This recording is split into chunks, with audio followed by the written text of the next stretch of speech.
Clearly, I did not take the 7 a.m. flight because it's 6:15.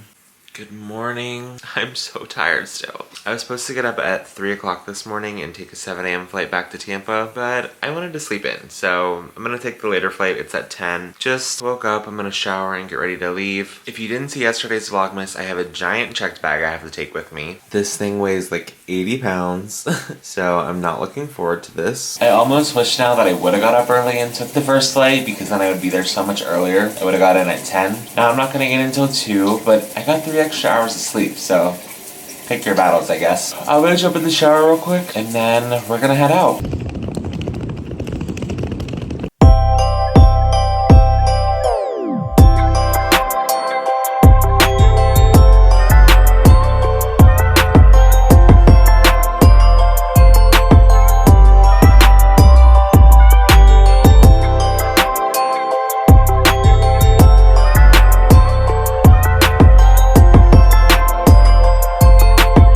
I do not know what it is with this camera, but I swear to God, it just randomly records things in slow motion. I have no idea how it does this, and it's not all the time. It just happens randomly. Of course, it happened in today's vlog when I actually have important things to explain. So in this first clip, I'm just explaining that I was able to come and check my bag. My bag actually was overweight. It weighed 82 pounds. Thankfully, though, as an employee, I get up to 100 pounds of checked baggage, so I didn't have to pay any overweight fees or anything. Checked the bag in, went through security, and then I went down and hung out in the crew room for a little bit. Once I came back upstairs, I headed over to my gate, but we had a last minute gate change, so I booked it over to the new gate, and I was just explaining that there was 10 seats open and I was number 1 on standby, so I had no issues with getting a seat. And I did see that the only seats that they had available were seats in the xoxo middle seats, which I love those because it's an xoxo, so there's a ton of extra space. Even though it's the middle seat, you still have as much room as a regular seat and you have way more leg room, so it really didn't matter to me. And at this point in the video, they had just started boarding the flight and I just got my seat assignment. I got a seat in the xoxo middle seat, but still in the xoxo, so I will definitely take that. I'm gonna board here in just a few minutes, and then I think we arrive into Tampa at like 2:15, 2 o'clock, somewhere around there. And then once we land, I have to go pick my parking pass for January, and then I have to go pick up my checked luggage.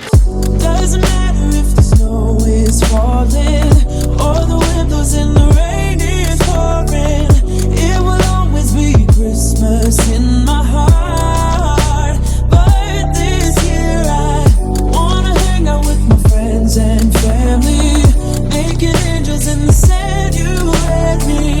Doesn't matter, it is Christmas in. Just got in my car. I'm about to start the drive home, but before I drive home, I want to have a little talk with all of you because I got some news today when I landed here in Tampa. So, I told you guys I'm transferring to DC, which is still true. However, because I have to wait a certain amount of time, I think it's like 180 days. It doesn't go month by month. It goes by number of days. Because the bid month starts earlier, I don't know how to explain this. So like, let's use February for example. February has 28 days. So instead of the bid month starting February 1st, they make up those 2 days by having the bid month start January 29th. So for that reason, my transfer got pushed back 1 month. John's transfer is good to go because he's never transferred. He's always been Chicago based, so he was eligible to transfer right away. So because mine got pushed back a month, that means I would be alone in Chicago. Our lease is up in just a couple days, so I would have had to get a crash pad. The crash pads in Chicago are kind of expensive, way more expensive than the one I had in Houston. I applied for a COLA for the month of January, and a COLA is a company offered leave of absence. And when I applied, I really didn't think much of it. I was thinking, there's no way I'm gonna get it. There's like 1990 hires that don't even get it sometimes. So I really just put it in the back of my mind. I was just thinking, I'll try, whatever happens, happens. And when I landed in Tampa today, I got the notification that I got it. I was seriously so in shock, I couldn't even believe it. I had to text my friend that I knew had taken COLA in the past, and I was like, did I get approved? So it varies base to base. I saw some people in Houston posted they were 2012 hires, they didn't get it. Somehow I was lucky enough and got the leave. So for the month of January, I will not be flying. I am just gonna do like odd jobs around Tampa to make some money. I'll still be vlogging, of course, but I won't be flying. I just think this is easier for me than commuting up to Chicago every week, staying in a crash pad, or getting a hotel room God knows how many nights a week. Because if they don't call me, then I'll just have to keep extending the hotel room, and that adds up quick. Think about it. Average $100 $500 a night. If they don't call you for 5 days, that's $500 just in hotels. So I think this is more beneficial. I'm still in shock that I got the transfer. I really can't believe I got it. So John will still be going to DC on January 1st. I'm hoping he can pick up a really good international. Maybe I can tag along with him. That would be super fun. But for me, no flying in the month of January. I'm really excited. It's gonna be a nice break. Back in 2020 when COVID happened, I took the furlough and that was really good for me in my mental health. It was a nice break, a nice separation from flying, because flying is very taxing on your body, whether you believe it or not. It's mentally draining, physically draining. It's the best job in the world, don't get me wrong, but it does drain you sometimes. So I'm looking forward to this month. I think it's gonna be a nice little change of pace. The best part about this is when you come back to flying, you enjoy the job so much more because you miss it. You know, they say distance makes the heart grow fonder. That's how I felt during COVID. When I first went on leave, it was nice. It was a break from flying, something different. But then as the days started leading up to go back to work, I was getting excited to go back to work again. So I think that's gonna be the same kind of situation with this. I'm sure by the end of January, I'm gonna be itching to get back on the plane. So that's my little tea for the day. I somehow got my checked bag all the way onto the employee bus. I wish I could have vlogged it for you guys because I was literally dragging it up the stairs. It's so heavy. And then I had to wait for everyone to get off the bus because I was not gonna embarrass myself in front of all those people. So everyone got off and then I had to lug the bag back down the steps and get it in the trunk of my car. We're all set though. It is 3:30 already. Jeez, I landed over an hour ago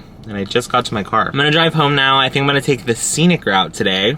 Well, you know he did. My car does this all the time. Like my car just randomly starts playing music and it's not even anything I'm listening to, just something totally random. All right, let me stop rambling and let's start this drive home because I know I'm gonna hit traffic.